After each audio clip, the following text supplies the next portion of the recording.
You've probably heard of Napoleon Hill. Think and grow rich, right?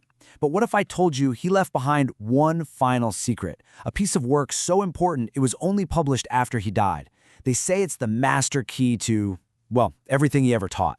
So the big question is, what is this final secret? And more importantly, how can it teach us to work our own miracles? Let's dive in. Okay, let this one sink in for a second. This single quote, it's the foundation for everything we're about to get into. See, Hill's big idea isn't about looking for some kind of magic or, waiting for a hero to show up. No, he's making a pretty radical claim here. That miracle worker you've been looking for, it's been you all along.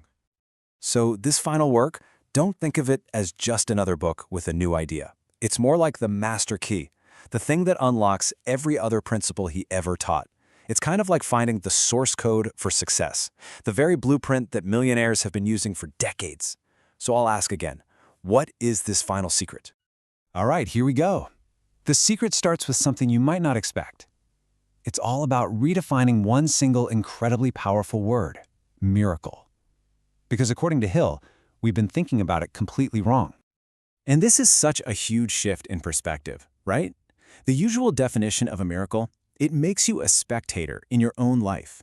You're just sitting there waiting for lightning to strike. But Hill's definition? Bam! It puts you right in the driver's seat. He says a miracle isn't supernatural at all. It's actually a natural, predictable result of using a power that, frankly, most of us don't even know we have. So, what is this hidden power he's talking about? Well, this is where it gets really interesting. Hill actually gives it a name. He calls it your other self. So what does he mean by that? Essentially, you're not alone in your own head. You've got this silent partner, a part of you that isn't bogged down by everyday logic or fear. It's like your direct hotline to what Hill called infinite intelligence. Think of it as a universal supercomputer, a storehouse of all knowledge and creativity that's out there. This right here lays out the whole system. You've got your conscious mind, right? That's what you use for your day-to-day stuff, making lists, worrying about bills. But the real genius ideas, those breakthrough moments, they come from that infinite intelligence. And your other self, it's the gatekeeper, the go-between. The whole trick is just learning how to give it the right key to open that gate. The crazy part is, most of us go through life not even knowing the gate is there. Okay, so how do you open that gate? How do you get the key? Thankfully, Hill doesn't leave us hanging. He breaks it down into 3 very specific keys. And this right here is where the philosophy stops being just an idea and becomes a real, actionable plan. Let's walk through these. First up, definiteness of purpose. I love this analogy. Your other self isn't a genie in a bottle. It's more like a GPS. Vague wishes like, I want to be rich, just don't compute. It needs a precise address, a clear destination. Second, applied faith. This is the on switch. This isn't just wishful thinking. It's a deep, gut-level conviction that what you want is already on its way to you. And finally, the mastermind alliance. This one is like a power-up. It just amplifies everything. When you get together with other people who are on the same wavelength, you create this combined energy that makes it so much easier for everyone to tap into that higher intelligence. I know. This can all sound a little out there, a bit abstract. But for Napoleon Hill, this wasn't just some theory he cooked up. He put it to the test in the most personal, high-stakes situation you can possibly imagine, the life of his own son Blair. Just try to put yourself in his shoes for a second. Can you imagine hearing that diagnosis?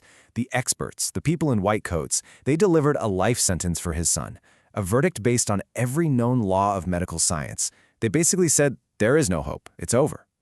But Napoleon Hill, he just refused to accept that reality.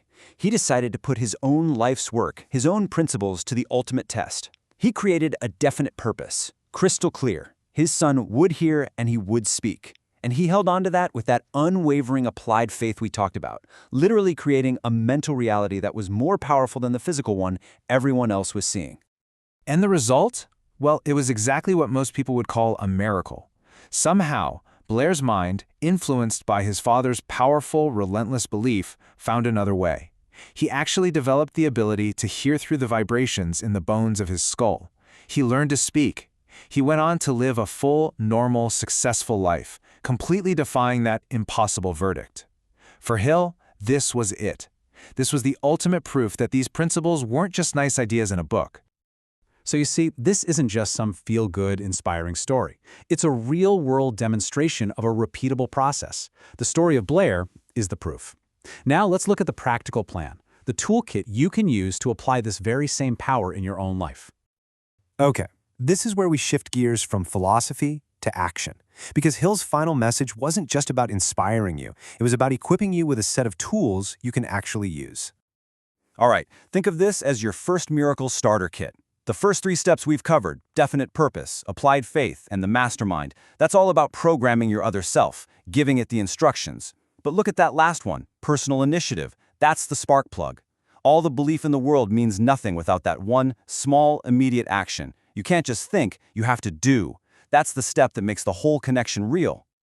And it's really important to remember, this isn't just about money. Yeah, financial security is on the list, but it's only one of what Hill called the 12 riches of life. True wealth, as you can see here, is so much bigger. It's about having a positive mental attitude, great health, harmony in your relationships, freedom from fear, even doing work that you genuinely love. These are the kinds of miracles your other self is just waiting to help you create. So we end right back where we started, with you. That connection to your other self, it's always there. The power is always on standby, waiting. The only thing missing is a clear request from you. So let me leave you with this question. If you knew with 100% certainty that your silent partner was listening right now, what is the very first thing you would ask for?